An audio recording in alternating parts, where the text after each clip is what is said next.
It's time to learn how the world record was set by Riqirez in the Goblin Maze with a time of 1 minute and 7 seconds. Welcome back to the channel. I'm CarbonFin, and today I've invited Riqirez of Tribe Gaming to teach me how he completed my Goblin Maze in world record time.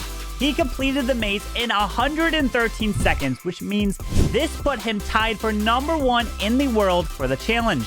If you want to see the complete run from start to finish, the timestamp will be below to jump straight to it. But stick around if you want to learn exactly how Riqirez broke the base down and learned the exact route needed to set the record. First, he learned there are 2 types of goblins, a slow goblin and a fast goblin. Well, what does that mean? Essentially, you could tell if you have a fast goblin at the start of the challenge if the goblin retargets to the next collector fast. This means he will attack the collector faster each time. If he doesn't, then you have a slow goblin and you'll have no chance to set the record, so you must restart the attempt. Once you have the fast goblin, then you need all the random bomb explosions to go in your favor. Let's talk about the bomb explosions. When the goblin approaches a collector and sets off the bomb, there are a few scenarios that can play out. First, the goblin can get hit by the bomb and pushed to the side. Second, the goblin can get hit and pushed into the collector. And third, the goblin can get 1 hit off on the collector while getting a hit by the bomb. You need the third scenario to occur during your run. All this information Riqirez learned through his thousands of attempts in this challenge. When he first set the record time of 1 minute and 6 seconds, yes, this is before he then beat that record with 1 minute and 7 seconds, he ran a completely different route than his world record. Riqirez drew inspiration from Clash Bashing in designing his original run. I took inspiration from Bashing's hit. Okay, you took inspiration from Clash Bashing. His plan was to copy Bash by taking out the first 3 collectors on the bottom left and running the goblin to the right side, moving his way all the way up to the town hall. Then he hastes the goblin to the storage and down to the bottom. Then he routes the goblin back to the clan castle and finally to the last collector. But there were problems with this route. It's the amount of bombs. Too many bombs means the goblin has more of a chance at getting messed up in its pathing. It took Riqirez 6 to 7 hours to achieve the time of 1 minute and 6 seconds. Okay. But I did it on the first day. Okay. And actually half of the night. Oh, wow. Looking at this now, I must say, this run was very lucky because it almost went to 05 on the remaining time. Yeah. And all those RNGs went into my favor. Yeah. And then when I tried to repeat it, I wasn't close even once. Riqirez now had to think of a new plan to try and gain 1 second in his overall time. He knew that if his time was beaten, the player must have taken out the CC from the bottom side. About getting CC from the right part. Yeah. Because road is much shorter. Yep. So the question is, how did Riqirez think of a whole new plan to be 1 second faster? In the middle of the night, his friend Halo Blade sent him a message that he just achieved the time of 1 minute and 6 seconds. Halo and Riqirez texted back and forth, and Riqirez found out that Halo's path was indeed the route he knew would be faster. Using exactly the thing that I was thinking earlier, which is activating bombs from right part. Oh, okay, so activating the bombs next to the CC then. So Halo's plan was to get the goblin to the right collector and move the goblin to the left side. And now the plan is to go to CC, activate bombs, and go back to the bottom collector. Then move your way up to the top side and around the base and finishing on the clan castle. Riqirez was doing this route, but he still realized that some time can be saved if he didn't take out the first 3 collectors on the right side. Not optimal about those 3 collectors. So I was thinking, let's leave those 3 collectors at the end. So now let's talk about the world record run Riqirez found. To start, Riqirez sends his goblin to the left side of the maze, as this will cause him to hit the least number of bombs. The very first bomb he encounters is the bottom left collector, and his plan is to get hit by the bomb while he gets his first swipe off. His objective now is to run the Goblin close enough to the middle CC and trigger the bottom 2 bombs so he can come back and take out the clan castle later. Let's take note of how the Goblin retargets here. This is why it's important to have a fast Goblin to start.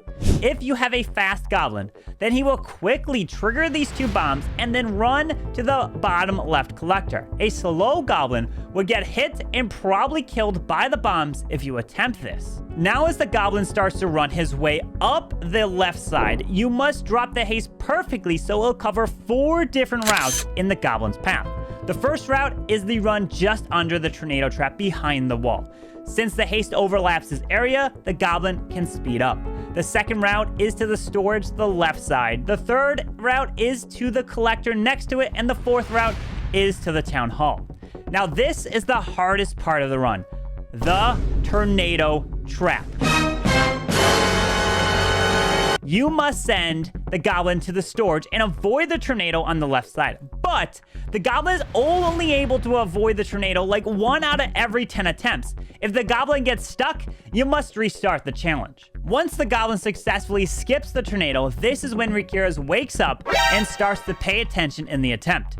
There isn't much he can do from this point, but watch the Goblin run. He will only have 1 more invisibility spell he needs to place at the end, so he is hoping the Goblin continues to run properly. Now that the Goblin skipped the tornado, he moves to the town hall and gets hit by the bomb. He wants to absorb the bomb while getting his first swipe off on the town hall. Next, the Goblin moves to the top collector and only gets hit by the 1 bomb again, hoping for the fast swipe. As the Goblin continues, he again takes the bomb at the 1 o'clock collector and now moves further down. The Goblin removes each collector leading up to the CC. Since the bombs have been removed from the bottom CC at the start, he doesn't have to worry about hitting those bombs. But this is the crazy part. The Goblin can still get hit by the upper and lower bombs there. The Goblin can take a crazy path and run slightly up or slightly down and trigger those bombs. If this happens, you'll have to restart again since it will slow you down. Finally, the Goblin will make its way to the middle collector. Avoid the bomb to the left sometimes, but once that collector goes down, he will use 1 last invisibility spell on the right side collector to force the Goblin to the bottom and then back up. In order for this run to be perfect, you must get a fast Goblin and every random bomb push to go in your favor. If one of those things goes wrong, then the run will be too slow. How long did it take for Riqirez to complete this route? Took me today 7 hours. That route took you 7 hours to do? Riqirez was able to set the world record with a time of 113 seconds, which is 1 minute and 7 seconds left in the challenge, with the help of his friend Halo Blade, who finished tied for second with just 1 second slower. But this is where the story gets interesting. The winning prize, a raffle among the top 100 performers to get free flights and hotel stay for them and a +1 to the World Finals. Guess who won this raffle?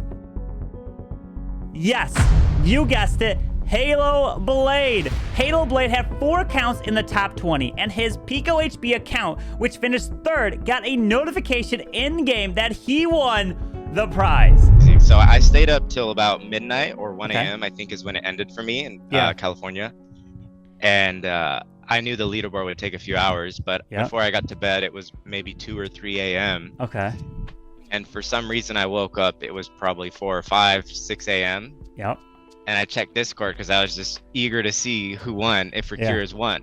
Yeah. Because Riqirez said I would get his +1, but 5 a.m. I saw in Discord that Riqirez did not win it. Yeah. How'd you like? Did he say he didn't win? Yeah, he was. Okay. He was a bit upset, of course, that he didn't win, and I was surprised that there was another with 107 as well, or 113. Yep.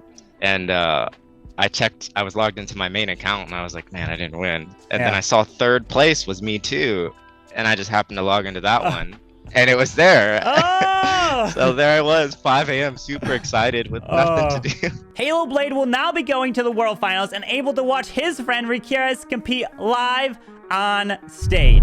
have the one and only Halo Blade here winning, and he made it to Worlds to Helsinki. Yes, How's sir. it feel to be here?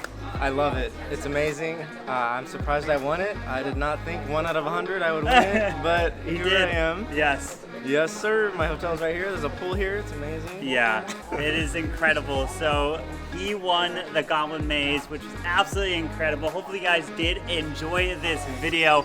And it is real. Yes, Halo was flown out here from Supercell. Gonna be enjoying the event. But like always, if you enjoyed the video, click the like button, subscribe down below. See you guys next time.